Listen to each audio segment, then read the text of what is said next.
welcome back to the channel, everybody. We're back with another review. This time we're going to be talking about Marvel Zombies, the new animated special series, miniseries. Yeah, it's a miniseries because they can't use Spider-Man in a movie or something like that, so they had to make it a series. But it really felt like a movie. You should watch it as a movie. Is it one of those, like, a limited series where it's, like, expected that this is the end of it? Yes. Okay. Yeah, it's a limited series. Unless they do like a Marvel Zombies 2, like do next you Halloween. think they could possibly do that? Yeah, they depends on the reception. Yeah, it depends on the reception, but they legally, yeah, they for sure can make a sequel, a follow-up. Yeah. I would like to see a follow-up. Yeah, I want to see a follow-up because I thought it was really good. I really liked it, with an asterisk. It was weird. It was really fun seeing all of these characters, mostly from Phase 4 and onward, in this dark, violent setting. We've been watching a lot of zombie media and like playing zombie games and stuff. We've been playing The Walking Dead, the Telltale series. It reminded me a lot of that with the art style as well, but it's mostly the same art as What If. And that's the weird part. It felt a lot like What If, even in its humor, which was like weird. I feel like that name that I saw, Brian Anderson, whichever. Is he the writer? I feel like I saw his name on What If. Okay, because yeah, it did come off like it's dark. Some of the characters, I feel like their characterizations were very similar to how they were in What If. Well, it's kind of a sequel to that What If episode, What If Zombies. Yeah, but like we saw people in this that we didn't see in that. Yeah. It just felt like Shang-Chi's character. Yeah. Like he felt like he was, But like it's like dark and violent and stuff, and then they got like jokes like they're doing rock paper scissors and keep getting tied. Like come on, we keep getting tied. Or it wasn't he's right behind me, isn't he? But they did a joke very similar to he's right behind me, isn't he? Like one of those ones that's been done to death, and you're like, really? They're doing this kind of joke? Yeah. It was in like episode 3. I can almost remember what you're talking about. But yeah, I was like, exactly. Ooh. So it was, the humor did not fit well with the tone. And it was definitely TVMA. It's not as gory as something like Invincible, but it's definitely gory more for the Marvel universe. For the Marvel universe. Like, I'm not going to say any of that until we get into spoilers, but that's all I have to say about that. Yeah. But I overall had a lot of fun with it. Like, I really liked seeing these characters in the setting. It was just tonally kind of weird with the weird, like, silly... I don't even know silly. I don't know what to call that style of humor. Just that kind of humor just made it weird for a TVMA project. But overall, I gave it a 4 out of 5. What do you think, babe? As far as the humor goes, I feel like it fits in with, like, this Marvel aesthetic. Yeah. I feel like, the Lego Marvel games, like Lego movies, I feel like they all kind of have, like, a similar, like, even, like, the Sony Marvel games, they've all got, like, a similar kind of, So I feel like the humor wasn't out of character, or... It's not out of character. It didn't really take me out of itself. It just felt weird when I'm trying to, like, all hope is lost, there's zombies everywhere. And... I mean, yeah, but I don't think if everything was, as dire as it was, I don't think everyone's going to be all serious all the time. I feel like people still would make jokes. Yeah. Because, you got to keep your humor, you lose your sanity. Yeah. They were even saying that in the thing with Spider-Man. Yeah. Well, that was in the What If episode. The What If episode. That was the What If episode. Okay. And I had a little bit of trouble distinguishing the two in my mind. Just to clarify, we watched the What If episode the same day as we watched the Marvel Zombies because we figured it'd be in the same universe. So we're getting some What If stuff mixed with the Marvel Zombie stuff. That's why I was confused. Yeah, it definitely was the same universe, but that doesn't really connect all the way until kind of late into the game. I really liked how it was structured. At first, I wasn't really into it. Yeah. How it was in episodes, and I wasn't really sure because they kind of felt like different stories at first. At the beginning of each episode, I thought, well, how are these connected? But I liked where it went, and I ultimately came around to that kind of style. Yeah. And even if it were a movie, I feel like it would still kind of be set up in that similar kind of way. It was just kind of like a director decision to have it kind of presented that way. I liked the roster of people we got to see. You're a lot better with the phases than I am, but yeah, they're all pretty late into the phase. A lot of them are like shows, people. Oh yeah, like the Disney Plus stuff.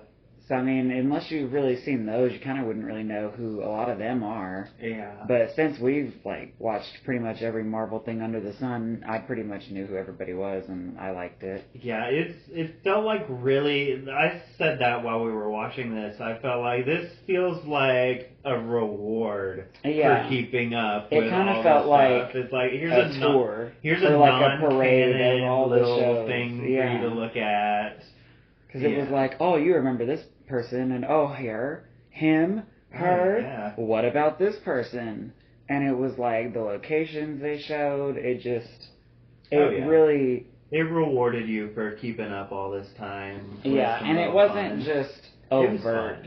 Like, it was kind of, if you got it, you got it, if you didn't, you didn't. Yeah. But you didn't feel like you were missing out if you didn't understand something. Yeah, I feel like you could still just watch it as like... It's one of those things where if you want to learn more about this character, you can watch their thing, but you can follow the story on its own. Yeah.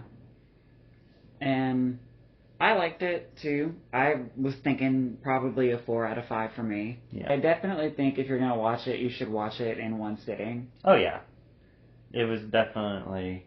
I can't legally say it was made to be watched in one sitting, but... It definitely comes across as like a movie. Yeah. And watching it like a movie isn't bad, because when you skip over, which I feel bad, but when you skip over the credits and stuff, it's really not that bad with the runtime.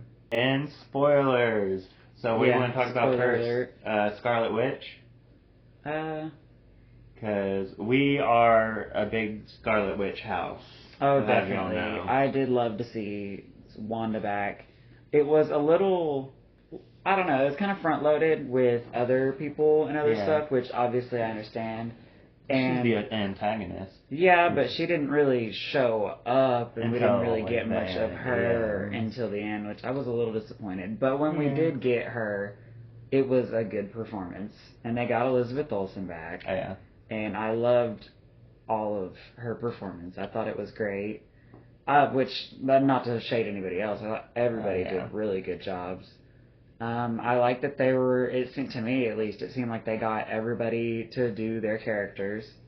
And I get the impression that's why we see these Phase 4 and kind of later. It's just who was available. They're still on board, their contract is still going on. Yeah, because I mean, like they had Awkwafina, Simu Liu, Haley Steinfeld, the girl that played... Dominique Thorne. Is that who played Riri Williams? Yeah, that's Riri Williams. Yeah. Iman Vellani. Thompson. Tessa Thompson. They even had Chris Hemsworth. I heard him. Was that Chris Hemsworth? I'm pretty sure I saw at the end it was. Oh, cool. And so, I mean, like, they had, like, everybody that they could... And I feel like that kind of shaped the story. Yeah. The story, I thought, was good. Good, yeah. It's definitely a journey, not really a destination. Yeah, because the first bit is about them trying to get the Hope, this, like, signal out to the Nova Corps. And then... I would say that's, like, the first 3 quarters. Yeah, that's the first 3 quarters. Yeah. That's the main part of the plot of the movie. And then it's a lot more than half. Yeah, I guess so. Episode 1 through 3 is them trying to get up there, and then episode 4, that whole thing is pretty much the battle.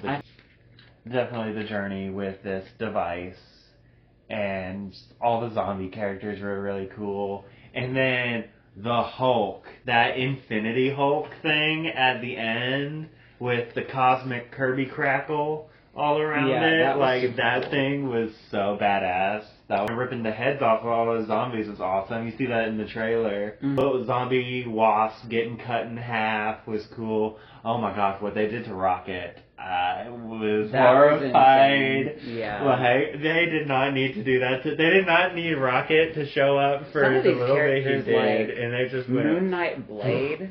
Blade Knight was interesting. I want to know how. I want to see whose idea was this? Yeah, I'm pretty sure they stopped doing the making of stuff, which sucks because I would really want to know where Blade Knight came from. Yeah, because it just seems so out of nowhere. Oh yeah. But I thought it was super funny because of course Khonshu would know. Yeah. They called him Khonshu. God. Was he Khonshu just possessing Blade? Yeah. Okay, because they called him Khonshu. He wasn't Blade whatsoever. It was just Khonshu possessing the body.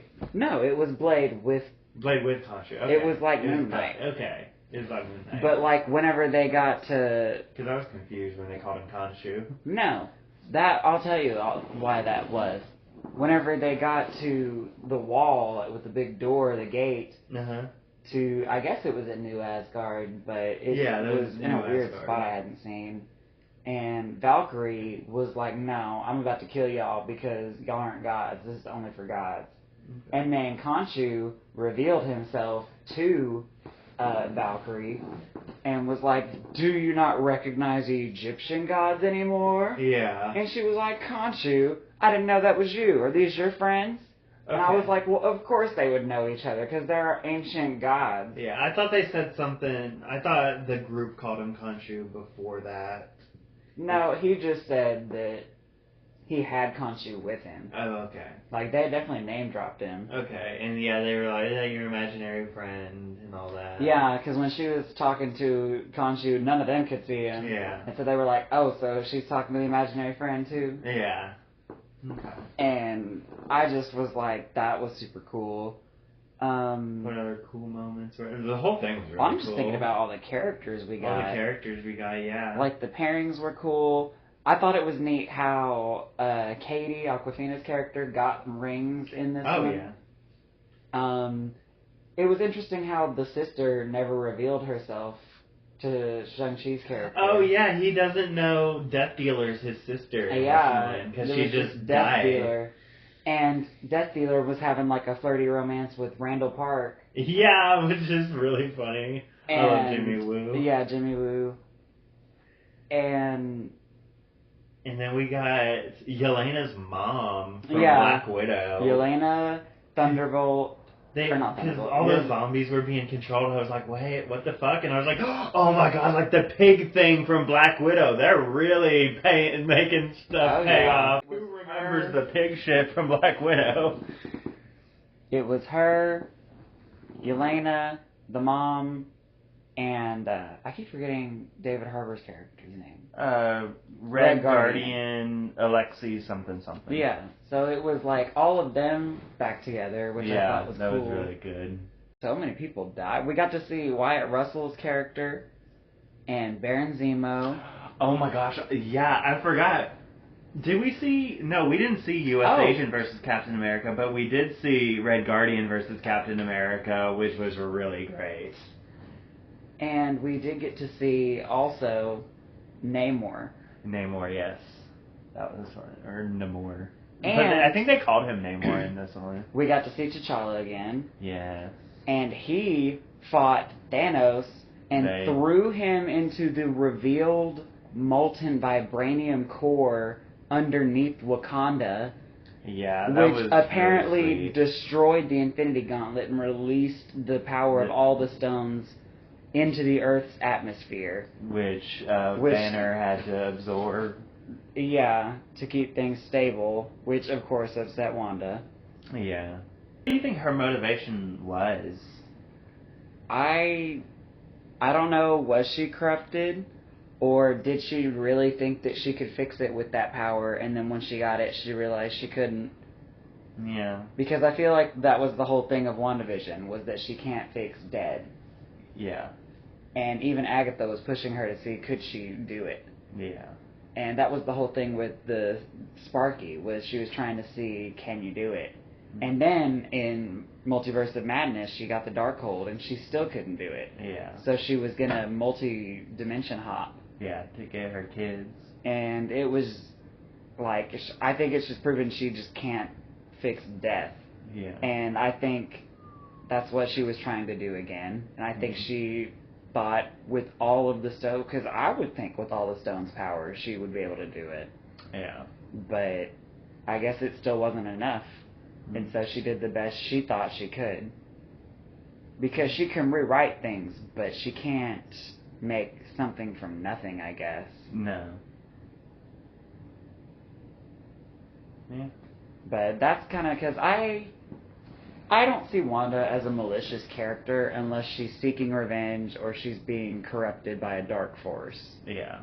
And so I either think the infection has corrupted her and made it to where she doesn't see things the right way, or she genuinely is misguided and thinks that she can fix everything, but she just can't. It's not within her capabilities.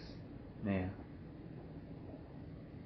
But at the end, I was like, what else can you do? I was like, come on, Kamala. Like, just, like, give in. I was like, take her hand. She I seems was like, genuine. You know, she's probably the closest, like, y'all have. But because the Nova Corps is not going to help it seems like that was the wrong choice. Oh, it definitely was not, I won't say it was the wrong choice, but I'll say it was positioned as the wrong choice. That little end clip was definitely like, I will say wake up. None of the jump scares got me. Oh no. None they were of them. super telegraphed. But I forgot to say that. What I'm confused about is, was Riri not dead? No, it didn't show her die. It just showed her get left behind. Okay. Yeah, that's right. And Friday said, I'm going to go back for my owner. I'm not going to let this one die. Yeah. So, but it was ambiguous. Yeah. But yeah, Hawkeye, Haley Steinfeld got obliterated. Yeah, she was like the first to go, and we're like, she got so destroyed, and it was so wild. We were like made some comment or something because we thought it was like some casual moment, and then the beam just came out of nowhere, and we're like, holy shit! Well, she looked up and said, shit.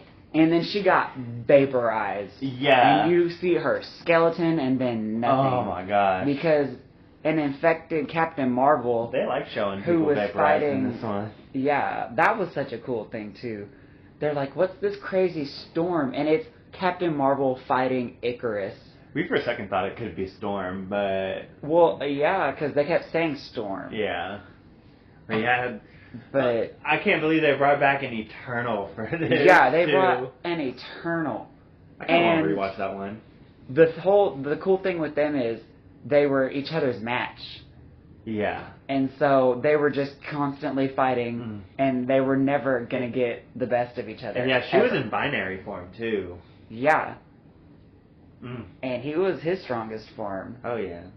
I really liked it. I love when Marvel gets experimental with this. I know I gave a little crap about the humor, but that was literally like 5% concern. Everything else was really awesome and really cool. It just had some weird jokes at some weird times. Yeah, I loved the art. I loved the style. I loved the set pieces. I thought it was cool how they used the raft. Oh, yeah. And just, I love the episode 2 opening with the San Francisco, which you see a lot in the trailer. Yeah. And it just, I love all the places they went. And I love how this project turned out. I was a little worried about it, but it was really good. And I think it's worth a watch. Yeah. Not sure the next movie we're going to see and review yet. I'm sure we'll have something coming out. Oh yeah, there's a bunch coming pretty soon. But yeah, thank you guys for watching. See you next time.